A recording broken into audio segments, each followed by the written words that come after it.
Então, cara, por que isso é interessante pra gente? Quando a gente pensa em termos de profissão, há várias teorias que vinculam a algo ser uma profissão na medida em que ajuda outras pessoas. E há certas profissões que talvez não ajudem outras pessoas. Por exemplo, eu falei da síndrome de aluguel, mas a gente pode pegar outros casos mais terra-chão aqui pra gente. Por exemplo, um vendedor de um produto que não funciona. Perfeito, cara.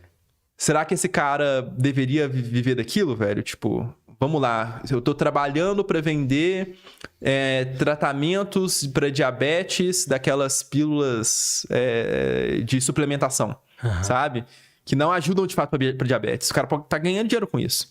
Mas, por mais que esse cara esteja fazendo esse tipo de atividade, ganhando dinheiro, sendo feliz com isso, aquilo não é objetivamente ruim, na verdade. Até o contrário, não é que não é objetivamente bom, é objetivamente ruim.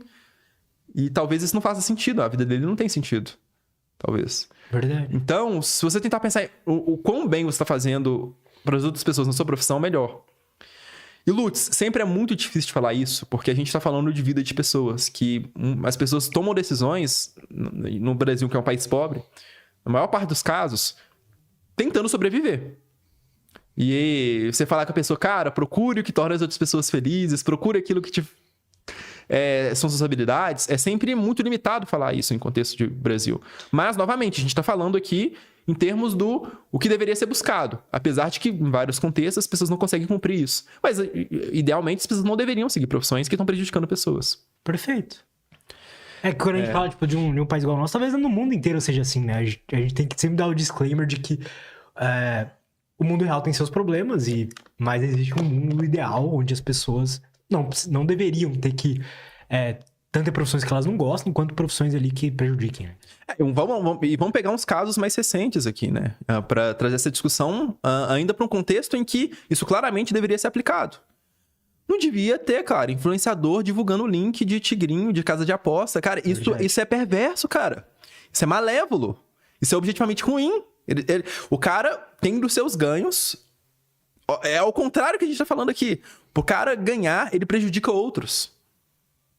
Sabe? É o objetivo oposto que deveria ser da profissão. Entendeu? Nesse sentido, nós precisamos muito ter esse olhar. E é isso que a Susan Wolf fala de entrega ativos a projetos de valor. É você analisar se a atividade em especial primeiro, se ela é valorosa do ponto de vista de beneficiar terceiros. E segundo, se aquela atividade se vincula em relação a quais são os seus próprios interesses. Porque o negócio é coisas convergirem. Aquilo ser benéfico para outros, ser benéfico para você também. Porque às vezes aquilo que é benéfico para outras pessoas não é benéfico para ti. Por exemplo, é objetivamente valoroso que eu seja voluntário numa instituição de orfanato. Eu não quero cuidar de criança, cara. Eu não quero nem ter filho. Sim. Aliás, eu até acho que eu gostaria de estar no orfanato, mas enfim. Se aquilo não é bom pra mim, não se converte as coisas. Então, ela deve ser... tipo assim, a gente pode usar o exemplo, por exemplo... todo o dinheiro que o Lutz Podcast ganha, eu dou ele, eu distribuo ele pra todo mundo, sabe? Tipo assim, beleza, vai ser bom para outras pessoas, mas pra mim não. Pois é. É um dos contra-exemplos utilizados ao utilitarismo. Porque se o bem-estar da população que importa, então para toda ação você deve pensar simplesmente aquilo que beneficia os outros e não apenas você. Só que aí eu não faço nada, cara. Eu não poderia vir pro podcast. Vir podcast tô beneficiando outros, mas não poderia ter comido um sanduíche no caminho, porque eu poderia ter pego esse dinheiro e ter dado para uma pessoa de rua. Mas isso não é uma refutação exatamente correta ao utilitarismo. Por quê? Aí que vem de uma coisa chamada paradoxo do hedonismo, cara. O que é o paradoxo do hedonismo? Mesmo a pessoa mais egoísta de todas, para que a vida dela seja boa, ela deve fazer coisas boas para os outros. Porque fazendo coisas boas para os outros, você beneficia a sua vida também. E, ao mesmo tempo, fazer coisas boas para você beneficia as outras pessoas. Se eu não tivesse comido antes de chegar aqui, eu estaria mal para poder fazer o podcast. E as pessoas não se beneficiariam com a minha ação. Se você pegasse todo o dinheiro do Lutz Podcast e dado para as outras pessoas, você não teria conseguido manter o podcast, cara. Você acabaria com o podcast. Ou seja, para você fazer algo de relevante para a vida das pessoas, você tem que se preocupar consigo.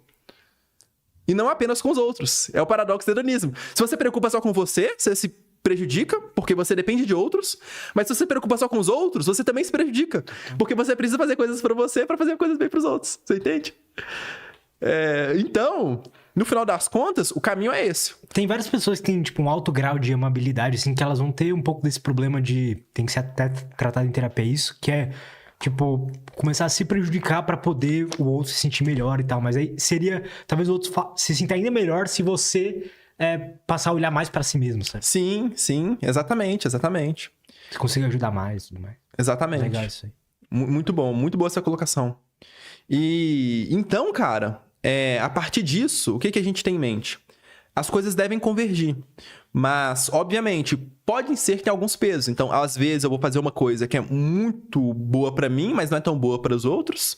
Mas tá ali uma convergência. E às vezes fazer uma coisa que é muito boa pros outros, mas não é tão bom pra mim, mas tá convergindo, sabe? Em ambos os casos, eu tô fazendo um projeto de valor. Eu tô dedicando a minha vida a um projeto de valor, tá? E aí, como não é só uma atividade, são várias, a ideia é você permear a sua vida no meio disso.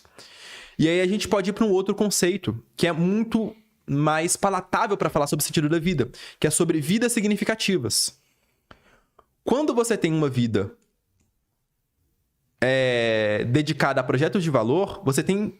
A sua vida, ela passa a ser significativa. A sua vida ganha mais importância.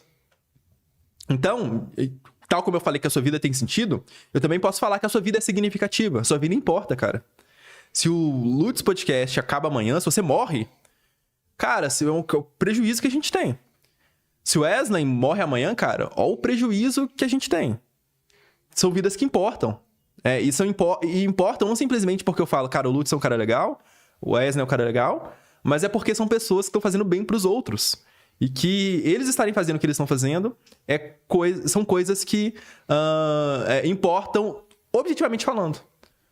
Porque estão trazendo bem-estar.